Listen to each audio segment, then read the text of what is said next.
So what we are seeing is a real-time condo environment running in virtual reality. You can look around, crouch down to the floor, or even jump up to look over the fridge. You move around by teleporting your position with the hand controllers. I use the teleportation method as it is more suited for new users of virtual reality.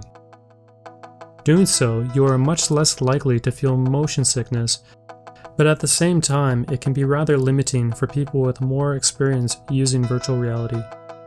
To fully appreciate this, you would actually need to watch it on a virtual reality headset, as the video we are watching now is only in 2 dimensions. So how did I create this scene? The virtual condo is based off a real place, and by living here made matching the look and feel much easier. I can safely say that walking around in the virtual condo feels right at home in terms of look and feel to the real thing. Seeing this place in virtual reality sometimes can mess with your head, feeling too real at times. Everything in this environment was made by myself over the span of 3 months. I use unconventional design tools such as SolidWorks that you wouldn't normally think of using for creating game-type, real-time content. SolidWorks is better known for designing things like car engines or cell phones. But when you think about it, if you're trying to recreate a real environment, in this case a man-made one, you should use the original tools that the creators used. In this case, it's safe to assume that most of the things in this condo were likely designed by someone using CAD software tools and not tools used to create film, visual effects, or games. Conversely, if you're trying to create a more natural environment, like a forest or a fantasy scene, you would use different tools better suited for that kind of task. But those CAD tools can only get you so far, and those high-resolution 3D models need to be converted into low-resolution ones with UVs. After you have your 3D model, it all comes down to the lighting and shading to make it look real. In this case, I use Substance Painter and Designer to create physically based materials that closely match the real surface. One of the hardest things to get right in real-time graphics is to get realistic surface reflections.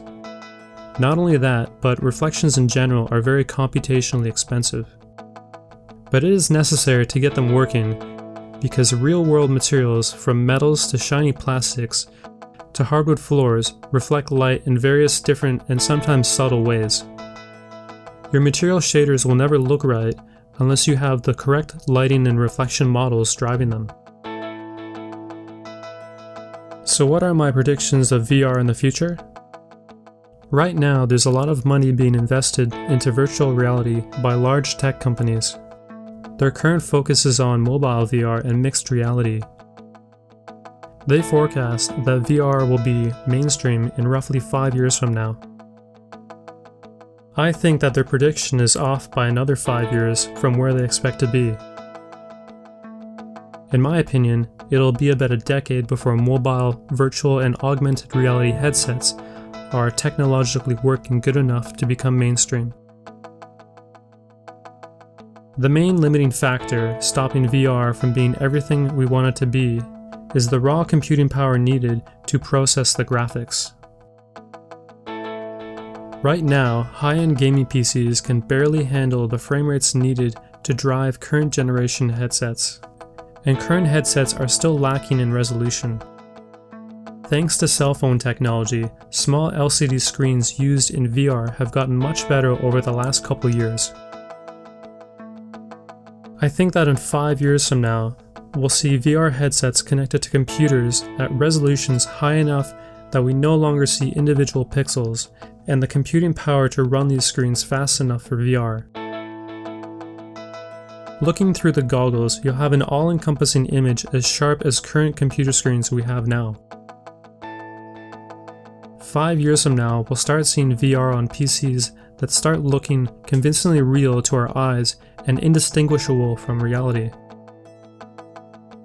But in no way will we see anything like that running on a mobile VR headset.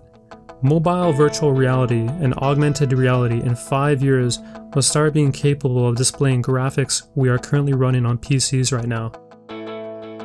And they will largely depend on how fast and battery efficient mobile processor chips get. Where the future of VR is going, I don't know. I don't think anyone knows. Will it be on the back burner for the decades to come? Or will it take off to the point of feeling so real we see a future depicted like in books Ready Player One? Already, we have great uses from video games to medical training to buying real estate and selling cars. I hope you enjoyed this video. If you want to see more, subscribe and hit the thumbs up and post any questions you have below. And if you have access to a VR headset, feel free to try out the condo environment for yourself.